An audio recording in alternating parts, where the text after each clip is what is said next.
आज हम इस वीडियो के अंदर देखेंगे कि ई श्रम कार्ड को ऑनलाइन अप्लाई कैसे करें। ई श्रम कार्ड से हमें बहुत सारी सरकारी योजनाओं का लाभ मिलता है, जैसे कि 3,000 प्रतिमाह पेंशन, और किसी श्रमिक को जॉब की आवश्यकता हो तो जॉब मिलता है, और 2 लाख का बीमा भी इस पे होता है। तो इस कार्ड को बनाने के लिए सिंपली आप अपने क्रोम ब्राउजर ओपन कर लीजिए। जैसे ही आप क्रोम ब्राउजर ओपन करेंगे तो सर्च बॉक्स में जाकर सर्च कीजिए ई श्रम कार्ड। जैसे ई श्रम कार्ड लिख के आप सर्च करेंगे तो कुछ ऐसा इंटरफेस आपके सामने आएगा। फर्स्ट वेबसाइट पे क्लिक कर दिए। जैसे ही फर्स्ट लिंक पे क्लिक करेंगे तो कुछ ऐसा इंटरफेस आपके सामने आएगा। तो गो टू मेन पेज पे क्लिक कर दीजिए। गो टू मेन पेज पे क्लिक करते ही ई श्रम कार्ड का जो ऑफिशियल वेबसाइट है वो ओपन हो जाएगा। ओपन होने के बाद रजिस्ट्रेशन और ई श्रम पे क्लिक कर दीजिए। जैसे ही रजिस्ट्रेशन ऑन ई श्रम पे क्लिक करेंगे, सेल्फ रजिस्ट्रेशन का पेज ओपन हो जाएगा। अब यहाँ पे नंबर मांगेगा, तो आप नंबर वही डालिएगा जो आपके आधार से लिंक हो। तो मैं यहाँ आधार लिंक मोबाइल नंबर डाल देता हूँ। और आधार लिंक मोबाइल नंबर डालने के बाद नीचे कैप्चर कोड दिया है, कैप्चर कोड को सेम फिलअप कर देना है। और नीचे दो ऑप्शन दिया है यस और नो करने के लिए, तो आप दोनों में नो नो करके और सेंड ओटीपी पे क्लिक कर दीजिए। जैसे ही सेंड ओटीपी पे क्लिक करेंगे, आपके आधार लिंक मोबाइल नंबर पे 8 डिजिट का कोड जाएगा। 8 डिजिट का कोड जाते के बाद आप कोड को फिलअप करें। और कोड को फिलअप करने के बाद जो नीचे कैप्चर कोड दिया है, आप कैप्चर कोड को सेम फिल करें। कैप्चर कोड फिलअप करने के बाद सिंपली सबमिट पे क्लिक कर दें। जैसे ही सबमिट पे क्लिक करेंगे तो आधार ई केवाईसी का पेज ओपन हो जाएगा। तो आप यहाँ अपना आधार नंबर डालें। आधार नंबर डालने के बाद आप यहाँ फिंगरप्रिंट से भी केवाईसी कर सकते हैं और ओटीपी से भी कर सकते हैं। तो मैं यहाँ सिंपली ओटीपी से करूँगा वेरीफाई।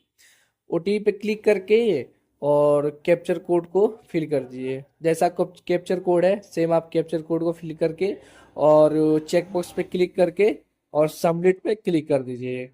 जैसे ही आप सबमिट पे क्लिक करेंगे, आपके आधार लिंक मोबाइल नंबर पर 6 डिजिट का ओटीपी आएगा। ओटीपी जाने के बाद आप ओटीपी को फिलअप कर ले। और ओटीपी फिल करने के बाद नीचे कैप्चर कोड दिया है, कैप्चर कोड को फिल कर ले। कैप्चर कोड को फिल करने के बाद सिंपली आप वैलिडेट पे क्लिक कर दीजिए। जैसे ही वैलिडेट पे आप क्लिक करेंगे, आपके सामने रजिस्ट्रेशन फॉर्म का ओपन हो जाएगा। रजिस्ट्रेशन फॉर्म ओपन होने के बाद थोड़ा सा स्क्रॉल डाउन करके नीचे आइएगा और लिखेगा continue to enter other detail. यहाँ जो सेकेंड ऑप्शन है continue to enter other detail पे क्लिक कर दीजिएगा। जैसे ही आप continue to enter other detail पे क्लिक करेंगे, कुछ ऐसा इंटरफेस आपके सामने आएगा। तो पर्सनल इंफॉर्मेशन में फर्स्ट में आपका आधार लिंक मोबाइल नंबर जुड़ा होगा, और सेकंड में इमरजेंसी मोबाइल नंबर मांगेगा। ये ऑप्शनली है, आप इसे छोड़ भी सकते हैं। और उसके बाद यहाँ ईमेल मांगेगा, आप ईमेल को फिल कर दें अपना। ईमेल को फिल करने के बाद मैरिटल स्टेटस पूछेगा। अगर आप शादीशुदा हैं तो मैरिड डाल दें, अगर शादीशुदा नहीं है तो नेवर मैरिड सेलेक्ट कर लें। उसके बाद आप अपने मदर नेम डालिए। मदर नेम डालने के बाद आप अपने फादर का नाम डालिए। फादर नेम फिल करने के बाद सोशल कैटेगरीज में आ जाइए। और आप यहाँ अगर एससी से है तो एससी सिलेक्ट कर लीजिए, एसटी से एसटी सिलेक्ट कर लीजिए, अगर ओबीसी से है तो ओबीसी, या जनरल से तो जनरल। तो मैं यहाँ अपना सेलेक्ट कर ले रहा हूँ। सेलेक्ट करने के बाद ब्लड ग्रुप पूछेगा। अगर आपको ब्लड ग्रुप पता है तो डाल सकते हैं, नहीं पता है तो वैसे ही छोड़ सकते हैं। उसके बाद नॉमिनी डिटेल में आएगा। आप नॉमिनी जिसको भी बनाना चाहते हैं, अपने माता को या अपने पिता को, आप यहाँ बना सकते हैं। जिसको बनाना है, अपने माता का बनाना है तो माता का नाम डालिए, अगर पिता को बनाना है तो पिता का नाम यहाँ डालिए। जैसे कि मैं यहाँ फिल कर दे रहा हूँ, मैं यहाँ माता को बनाऊंगा नॉमिनी में, और माता का नाम डाल लीजिए। उसके बाद नॉमिनी डेट ऑफ बर्थ में जो उनका डेट ऑफ बर्थ है आधार के हिसाब से, आप उसको सिलेक्ट कर लीजिए।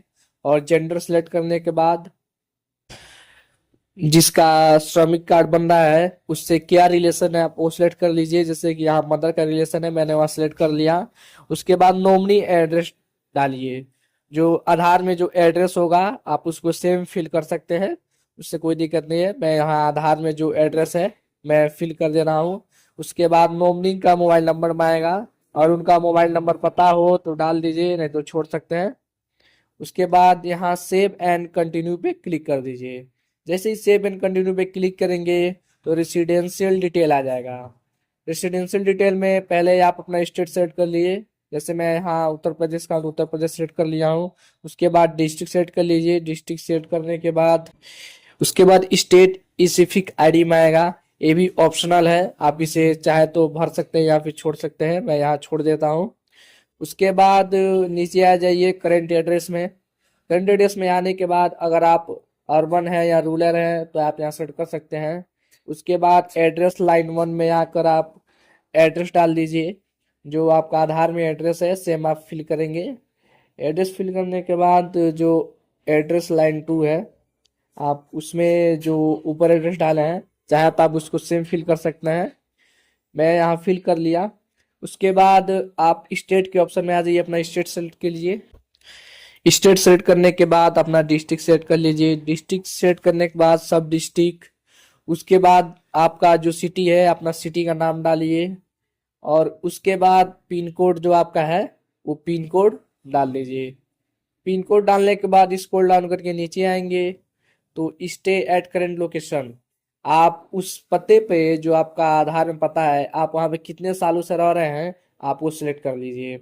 उसके बाद परमानेंट एड्रेस में आ जाइए। अगर आप किसी काम के सिलसिले से कहीं और रहते हैं, आपका परमानेंट एड्रेस कहीं और है, तो आप यहाँ डाल सकते हैं। जैसे कि मैं यहाँ वही रहता हूँ तो मैं यहाँ सेम ही एड्रेस फिल करूंगा। एड्रेस फिल करने के बाद आप सिंपली सेव एंड कंटिन्यू पे क्लिक कर दीजिए। जैसे ही सेव एंड कंटिन्यू पे क्लिक करेंगे तो एजुकेशनल क्वालिफिकेशन का पेज ओपन हो जाएगा। अगर आप प्राइमरी तक पढ़े हैं तो प्राइमरी सेट के लिए, सेकेंडरी तो सेकेंडरी, और उसके बाद मंथली इनकम कितना है आप सेट कर लीजिए। और सेट करने के बाद सिंपली आप सेव एंड कंटिन्यू पे क्लिक कर दीजिए। उसके बाद ऑक्यूपेशन एंड स्किल का ऑप्शन आ जाएगा। आपसे पूछेगा कि आप क्या काम करते हैं और कितने दिनों से करते हैं। तो सिंपली ऊपर ऑप्शन आएगा, यहाँ लिखा है क्लिक हेयर। जैसे ही क्लिक हेयर पे क्लिक करेंगे यहाँ पे बहुत सारी काम का डिटेल आ जाएगा। जैसे कि आप कोई भी काम करते हैं मोबाइल से relative, mobile repair, computer repair, educational, और टीचर का और आप काम करते हैं पढ़ाते हैं किसी स्कूल में तो वहाँ सारा आ जाएगा। आप इसमें से चूज कर लीजिए आप कौन सा काम करते हैं। उसके बाद बैक आकर आप यहाँ सर्च करेंगे तो ऑटोमेटिक जो काम होगा वो उठा लेगा, और सिंपली आप उस पर क्लिक कर दीजिए। क्लिक करने के बाद वर्क एक्सपीरियंस पूछेगा कि आप ये काम कितने सालों से कर रहे हैं। तो जैसे कि मैं 1 साल से कर रहा हूँ तो मैंने 1 साल सेलेक्ट कर लिया। फिर सेकेंडरी ऑक्यूपेशन पूछेगा, अगर आप कोई दूसरा भी काम कर रहे हैं तो उसको भी सिलेक्ट कर सकते हैं। कि जैसे कि मैं यहाँ सेम कोई दूसरा काम नहीं करता हूँ तो मैं यहाँ सेम जो मैं सर्च किया हूँ मैं सेम वही काम लिखकर और यहाँ पे फिल कर दूंगा। उसके बाद पूछेगा कि आप ये स्किल कहीं सीखे हैं या खुद किए हैं। तो यहाँ सेलेक्ट कर लीजिए सेल्फ लर्निंग पे। उसके बाद सेव एंड कंटिन्यू पे क्लिक कर दीजिए।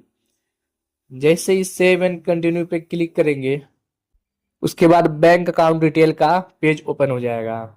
आप यहाँ अपने बैंक अकाउंट डिटेल में अपना बैंक का जो नंबर है आप उसको फिल कीजिए, और कंफर्म बैंक अकाउंट में आप अपना फिर दोबारा बैंक अकाउंट नंबर फिल कीजिए।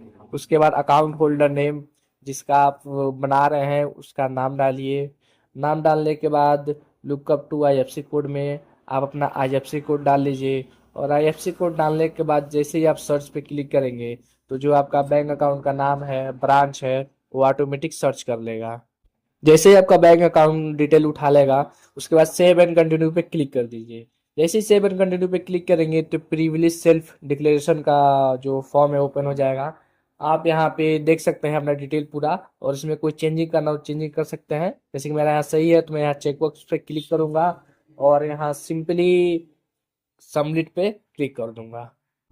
जैसे ही सबमिट पे आप क्लिक करेंगे आपका जो ई श्रम कार्ड है वो बनकर रेडी हो जाएगा।